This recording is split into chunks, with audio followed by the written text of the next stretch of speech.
অসম এক বিয়ের প্রস্তাব, সমাজের তথাকথিত নিয়মের বেড়াজাল, আরেকটি পরিবারের লুকিয়ে রাখা এক গভীর রহস্য। আপনারা দেখছেন জনপ্রিয় নাটক দেনা পাওনা। আজকের পর্বে আমরা দেখেছি এসএসসি পাশ করা সুন্দরী মেয়ে সালমার সাথে বিয়ের কথা চলছে ঢাকার রিকশাচালক হোসেনের। বয়সের ব্যবধান আর শিক্ষাগত যোগ্যতার এই অমিল হোসেনকে ভাবিয়ে তুললেও তার পরিবার এই বিয়েতে নাছোড়বান্দা। অন্যদিকে ছেলের শহীদকে হারিয়ে এক মায়ের বুক ফাটা কান্না আমাদের হৃদয় ছুঁয়ে গেছে। কিন্তু আগামী পর্বে কি ঘটতে যাচ্ছে? হোসেন কি শেষ পর্যন্ত তার মনের সংশয় কাটিয়ে সালমাকে বিয়ে করতে রাজি হবে? বন্ধুদের প্ররোচনায় সে কি এক প্রকার জোর করেই সালমাকে নিজের করে নেবে, নাকি সালমা তার পরিবারের এই চাপিয়ে দেওয়া সিদ্ধান্তের বিরুদ্ধে রুখে দাঁড়াবে? সালমার নীরবতার পেছনে লুকিয়ে থাকা ঝড় হয়তো আগামী পর্বেই আছড়ে পড়বে হোসেনের পরিবারে। অন্যদিকে শহীদকে নিয়ে ঘনীভূত হচ্ছে এক বিশাল কালো মেঘ।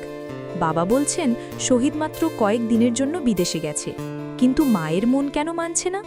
কেন তিনি ছেলের শোকে এভাবে কাঁদছেন? আর সবচেয়ে বড় প্রশ্ন, ব্যাংক অ্যাকাউন্টে টাকা নেই কেন? আগামী পর্বে উন্মোচিত হবে শহীদের অন্তর্ধানের আসল রহস্য। শহীদ কি বিদেশের মাটিতে কোনো বড় বিপদে পড়েছে, নাকি দালালের খপ্পরে পড়ে সর্বশান্ত হয়েছে এই পরিবার? এদিকে খায়রুলের ঢাকায় নতুন চাকরিতে যোগ দিতে যাওয়ার প্রস্তুতি চলছে, কিন্তু সংসারের এই টালামাটাল অবস্থায় বড় বৌমার সন্দেহ আর ক্ষোভ পরিবারে কোনো নতুন অশান্তির জন্ম দেবে? দেনা আর পাওনার এই জটিল হিসেবে কে জিতবে আর কে হারবে?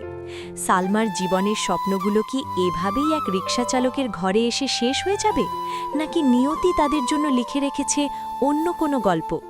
একটি মধ্যবিত্ত পরিবারের হাসি, কান্না, লুকিয়ে রাখা সত্য আর বেঁচে থাকার লড়াইয়ের চরম মুহূর্তগুলো দেখতে চোখ রাখুন আগামী পর্বে। সালমা এবং হোসেনের ভাগ্যে কি আছে তা সবার আগে জানতে চ্যানেলটি এখনই সাবস্ক্রাইব করুন এবং পাশে থাকা বেল আইকনটি বাজিয়ে দিন। ভিডিওটি ভালো লাগলে লাইক ও শেয়ার করতে ভুলবেন না।